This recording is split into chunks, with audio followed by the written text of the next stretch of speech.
చాలా ఛాలెంజింగ్ ఏంటంటే దీంట్లో గత ప్రభుత్వం విలేజ్ వాలంటీర్స్ అని ఒక ప్రైవేట్ సంస్థను పెట్టారు. డోర్ డెలివరీ చేస్తాం పెన్షన్స్ అని, మంచిది అది. కానీ దాంట్లో ఒక కీలకమైనది ఏంటంటే ప్రతి పెన్షన్కి మా దృష్టిలో ఉన్నది, ప్రతి నియోజకవర్గంలో ఉన్నది కనీసం 100 తక్కువ కాకుండా 300 కనీసం దాంట్లో ఇచ్చినందుకు వాళ్ళు తీసుకునేవారు. దాన్ని లంచం అంటామా లేదంటే చిన్న నజరానా అంటాం, ఏదంటే దానికి ఏదైనా పేరు పెట్టుకోవచ్చు.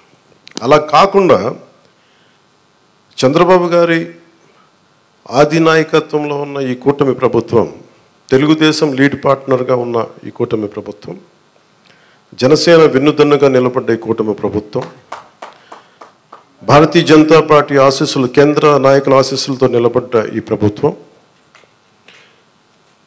నువ్వు చప్పలు కూడా నచ్చిందా? నువ్వే చప్పలు, మోదీ గారు చప్పలు కొట్టాలి మనం ఆయన చేసిన కృషికి. నువ్వు అర్థం చేసుకున్నావు. ఒక్కటే మోగింది కానీ మొత్తం అందరూ మోగింది నీ వల్ల.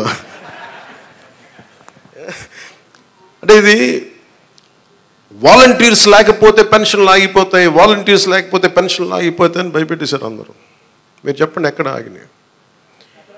ఎక్కడ ఆగలేదు. అంటే ఆగకపోగా రెట్టింతలు వచ్చి మీకు ఇంటికి వచ్చింది. అంటే సెక్రటరీ అంటే నేను ఒకటే అడిగాను మన పంచాయతీ రాజ్లో. అంటే మనకి జిల్లా మొత్తం మీద 620 సెక్రటేరియట్స్, వీళ్ళందరూ ప్రభుత్వ ఉద్యోగులు. దాదాపు 6,000 మంది పైచిలుక అధికారులు, మనం టోటల్గా ప్రభుత్వ ఉద్యోగుల్ని మీ ఇంటికి వచ్చి మీకు డబ్బులు ఇస్తూ ఉన్నారు. వాలంటీర్స్ లేకపోతే ఎక్కడ ఆగినాయి చెప్పండి ఈ రోజున పెన్షన్స్? ఆగో. కానీ వాలంటీర్స్కి ఆల్టర్నేట్ ఎంప్లాయ్మెంట్ ఎలా ఇవ్వాలి అది మేము ఆలోచిస్తాం.